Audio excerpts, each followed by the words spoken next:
There was an hour in Matta's life where every no she whispered disappeared into silence. An hour where her voice became a ghost. This is her story, and it might be someone you know. Stay with me. Subscribe now, because some stories need to be heard even when they hurt. The apartment was quiet except for the hum of the refrigerator and the distant murmur of traffic below. Matta sat curled on her couch, her phone casting a pale blue glow across her face. The screen displayed a name she knew well. Peter. His message was casual, friendly. "Hey, it's been forever.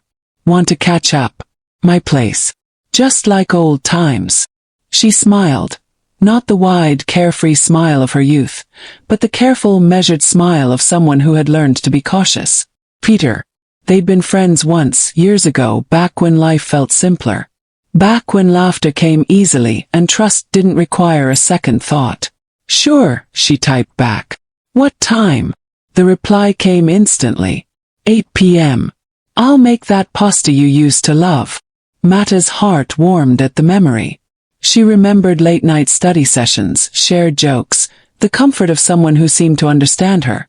She told herself this was harmless, reconnecting with an old friend, nothing more. But somewhere deep in her chest, beneath the nostalgia, a small voice whispered a warning she couldn't yet name.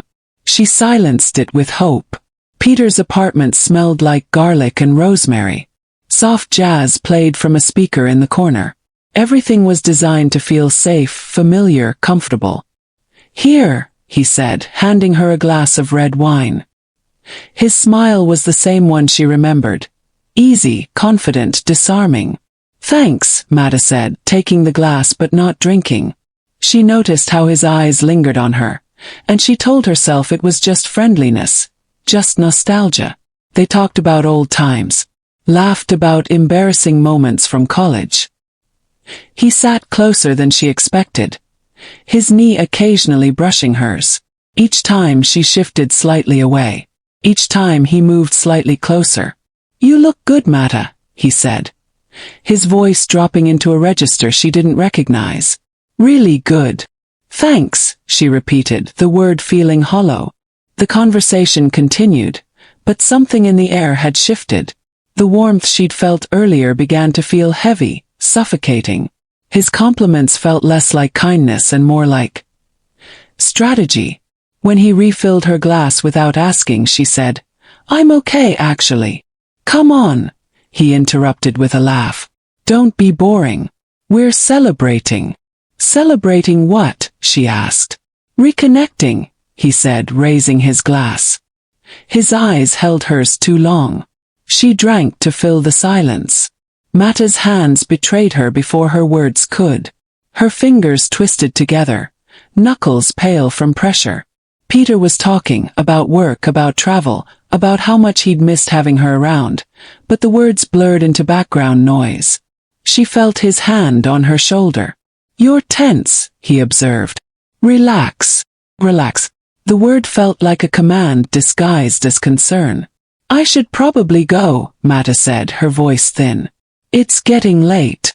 "Late?" He laughed softly, checking his watch. "It's barely 9. Stay a little longer." "I really should." "Matta."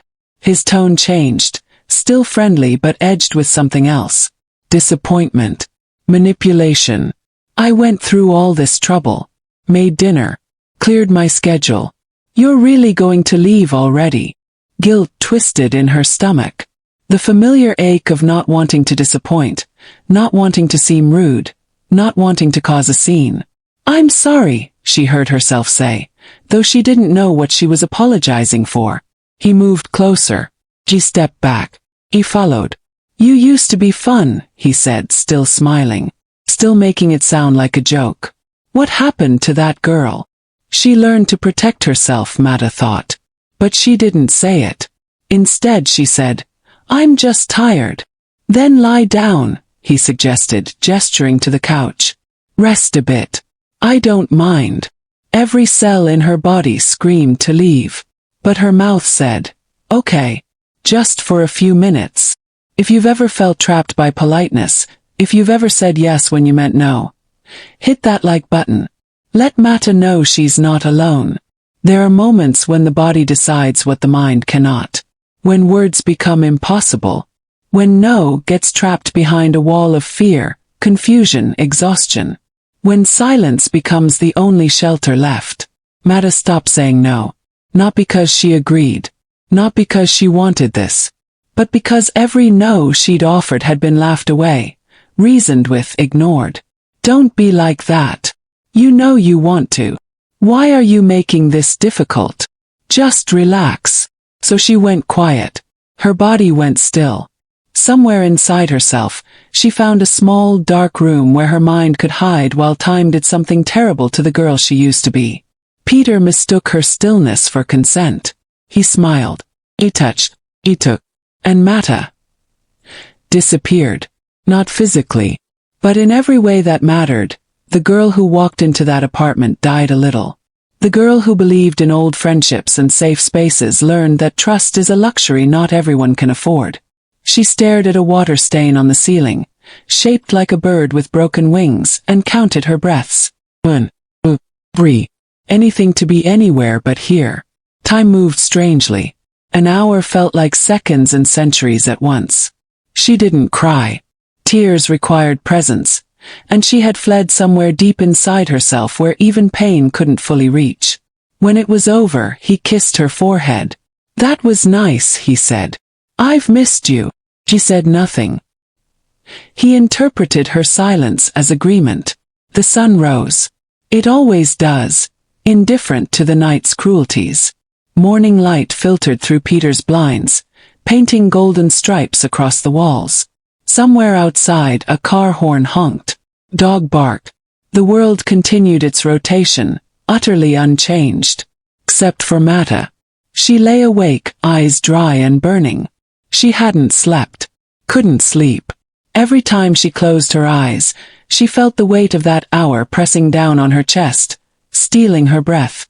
Peter slept peacefully beside her, one arm draped across her waist like they were lovers. She felt nothing. Then everything. Then nothing again. Carefully, moving like she was made of glass, Matta slid out from under his arm. She found her shoes. Her phone.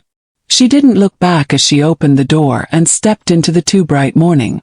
The walk to her apartment was a blur. She passed people drinking coffee, walking dogs, laughing into phones. Normal people living normal mornings. She wondered if they could see it.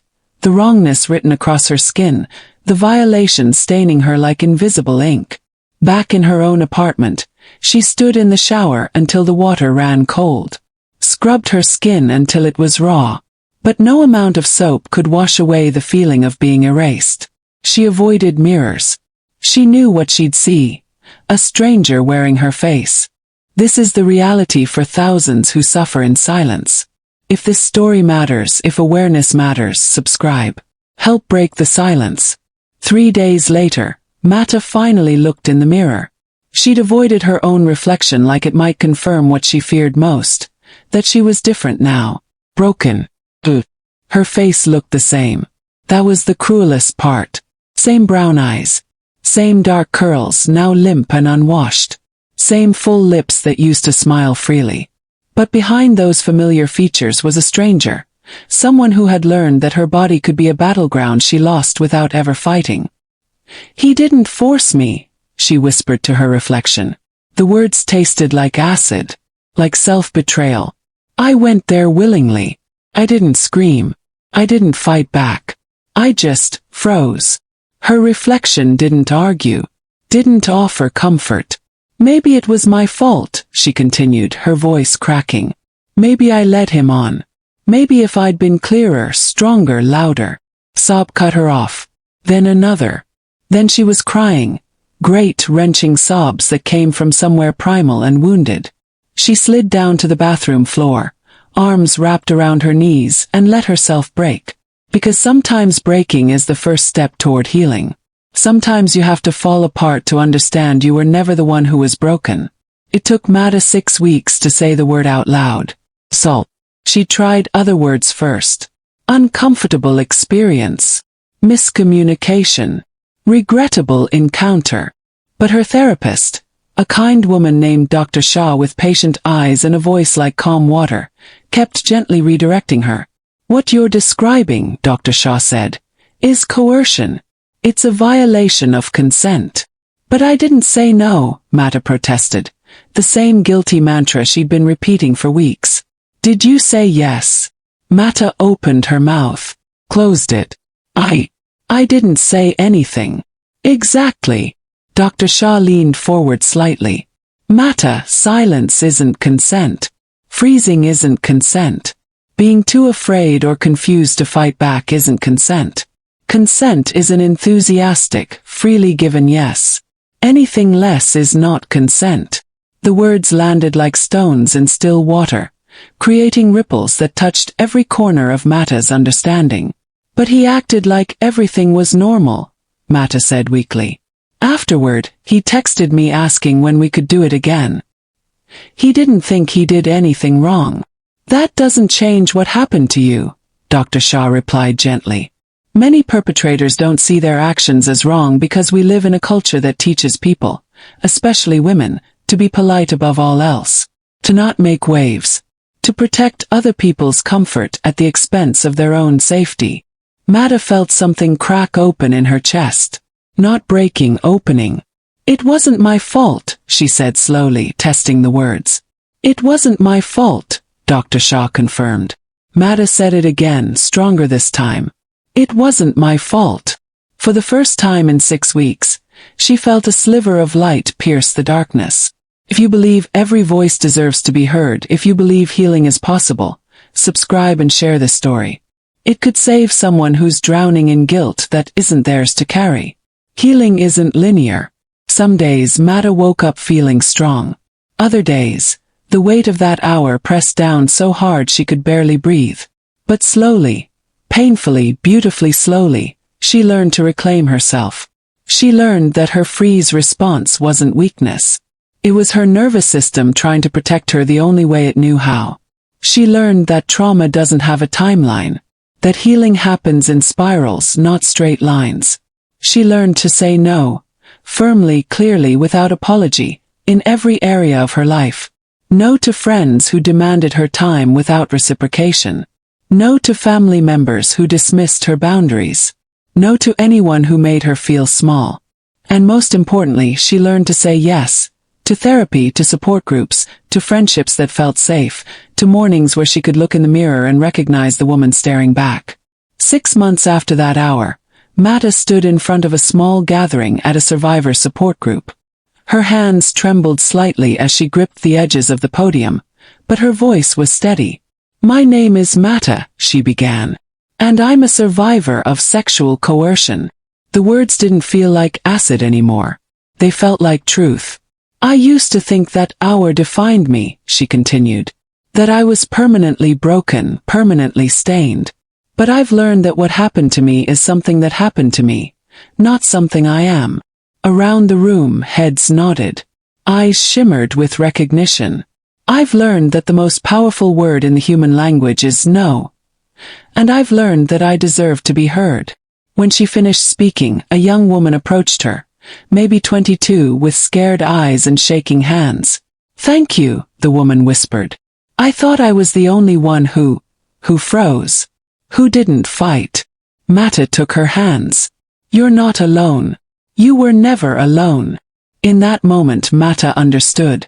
Her voice, the one that had been stolen that night, had returned not as a whisper but as a roar. And she would use it to light the way for others still trapped in silence. This story isn't fiction. It's reality. Whispered in therapy offices, support group circles, and late-night conversations between friends who finally feel safe enough to speak.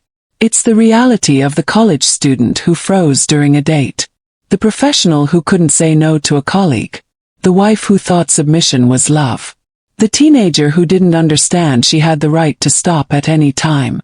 It's the reality of everyone who learned that politeness can be a prison. Consent isn't the absence of no. Consent is the presence of an enthusiastic, informed, freely given yes. Silence, born from fear, confusion, shock, or exhaustion, is not consent. Freezing is not consent.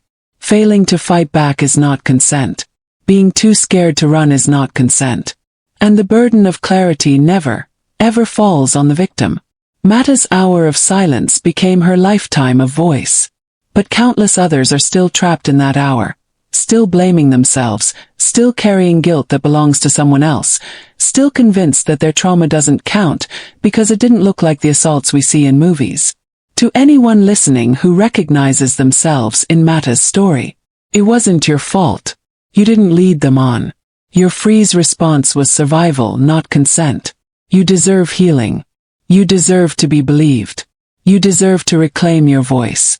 And to those who have never experienced this, listen, believe, amplify. Teach your children about enthusiastic consent. Challenge the culture that values politeness over safety. Understand that silence is not a green light. Because until we collectively redefine what consent means, until we teach that only yes means yes, the silence will continue. And far too many hours will continue to break far too many souls. If Matta's story resonated with you, if you've ever felt the crushing weight of silence, if you believe that every survivor deserves to be heard, believed, and supported, then don't let this story end here. Like this video, let the algorithm carry this message to someone who desperately needs to hear it. Subscribe because awareness is the first step toward change, and change requires persistence. Comment, share your thoughts, your support, or even your own story if you feel safe doing so. Every comment creates community. Share this video. You never know whose life might be changed by seeing their own story reflected back at them with the words, "It wasn't your fault." This isn't just a story. It's a movement, a reclamation, a revolution of voices that refuse to stay silent anymore. Be part of that revolution, because every share could save a life. Every like could validate a survivor. Every subscription could fund the algorithm that brings this message to the person who needs it most. Matta found her voice. Help others find theirs.